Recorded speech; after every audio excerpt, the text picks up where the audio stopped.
Sup nerds, I'm Tom, and I'm going to talk to y'all about Passing Through Petra by Renegade Games, or as I sometimes refer to it as, the reason why you shouldn't judge a book by its cover.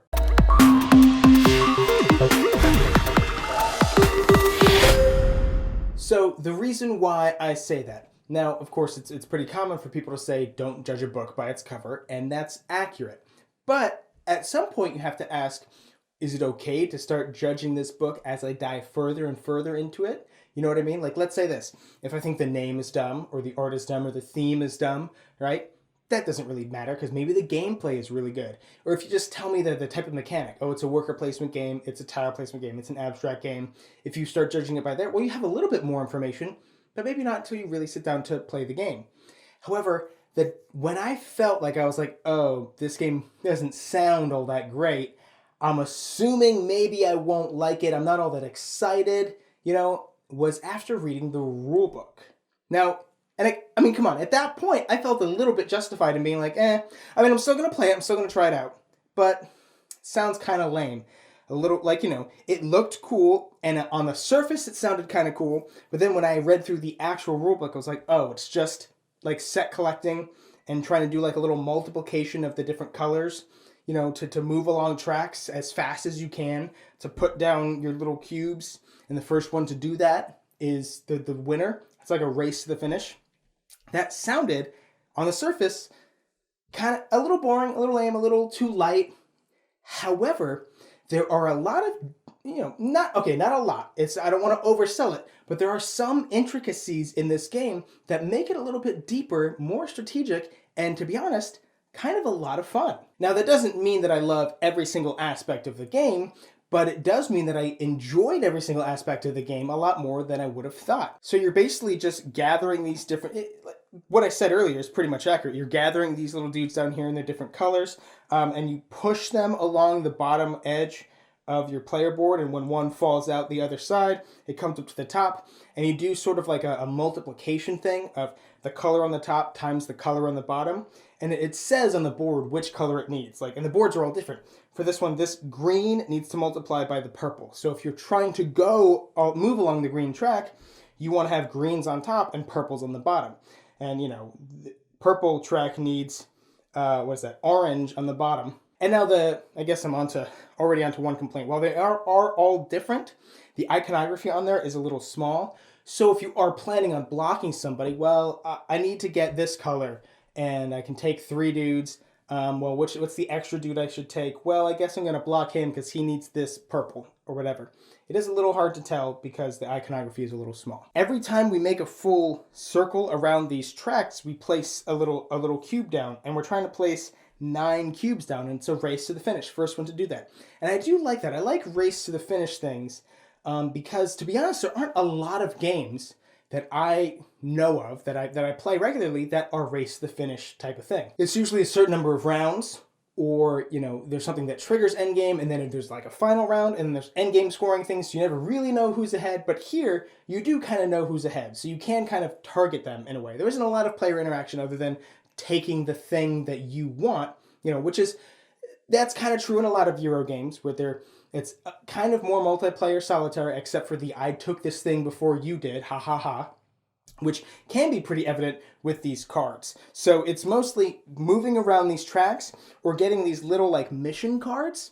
There's 2 different types of cards, these small missions and these extra abilities. But the mission cards allow you an additional way to place a little cube out. So you can get to your 9 faster. So there is a decent amount of luck with those cards. It is possible that you kind of sort of top deck one that you already could complete, or that you're really close to completing, and there's a good way to block somebody. You see, oh, look at where he is on these 2 tracks. This card needs him to be, even on these tracks or whatever. I'm going to go ahead and take this. Now, that you run into that problem is, is it better to block somebody else versus getting something that's good to you? Well, if it's all the same, if you are equally far away from all 3 of these goals, might as well take the one that somebody else is going to benefit from. And then there are also these ability cards here. And again, I've only played this game a couple of times, so, take this with a grain of salt. But some of the cards do feel like they are a little bit better than others. And I guess it has to do with when they come out. Some cards are better early game versus late game. But there's one card, I'll see if I can find it here. This one here called the Noble. You may move any tiles from your market to your settlements, or from your settlements to your market. You may then rearrange your market. You must fill all market stalls. So it seems to me like you can just kind of pull everything off and move everything the way you want, which can be pretty dang powerful. Like, because sometimes you have a color that you want down there that you really want up there, or vice versa, and you can just kind of stack the deck, so to speak. If you already have the pieces but they're just not in the right places, you can really stack the deck. I got like a 6x6 at one time, especially with wilds and stuff, and just move around that track like crazy, and it can be a pretty big deal. So that is one minor complaint, and a lot of my complaints with this are going to be a little bit minor, a little bit nitpicky. In terms of the component quality, it is pretty good. Like these 3D walls, they are really cool, a really nice addition.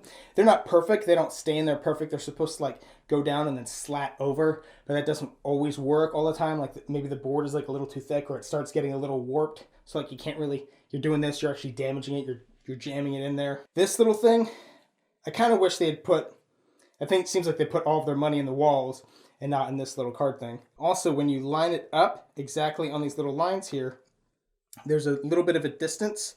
So I would have liked it if this was, you push it right, and really you can play with this right up against here. So that way when you're pushing these dudes up, it has like a physical barrier and you can't push up anymore. Because this line does matter. You get to like a refill line, and if these things aren't, perfectly slotted, you might realize, oh crap, we were supposed to refill, or, we weren't supposed to refill. They were just kind of all jostled around here. Also, the player boards, I kind of wish they had a bottom. Like when you go to slide them across, I wish there was a top and a bottom of upraisedness, so that way they slid across real easily. And these little board extender tokens aren't the best. Now all of that may sound like I don't like the component quality, and it's really just like I do, with the exception of these couple of things. And the fact that it's a couple makes you think, oh, it doesn't like the component quality. But no, it's good. Like the box is good, the thickness of the cards and everything, the quality, the actual quality of the components are good. It's more like design choices that I feel like if I were in charge of the game, I would have made slightly differently. But again, outside of that, the gameplay is a lot of fun. It's probably not going to be for everybody. It might be a little too simple for some people, or for brand new gamers, it'll be a little bit too complex. It's right in that middle of like, a 5 or 6 of complexity, where really not that bad once you get a hold of it. Once you get the hang of it. And while I don't feel like there is a runaway leader problem per se, because there are times when you can make a really big move and get a bunch of cubes out, kind of all at once. You can go pretty fast if you line everything up and you have all the cards right. There is the feeling that one person's kind of dominating, because again, it's a race to the finish. You can see everybody at the table how close they are to finishing. So you might be inclined to be, oh well, since he's probably going to win anyways, we might as well give up. Even though I don't feel like that is actually the way the outcome of the game will be, you may have that feeling, so that may be a problem. If any of what I said in this video sounds interesting to you, I'm going to go ahead and put a purchase link in the description box down below. Get yourself a copy, and hey, while you're down there, don't forget to subscribe to our channel so we'll never be bored.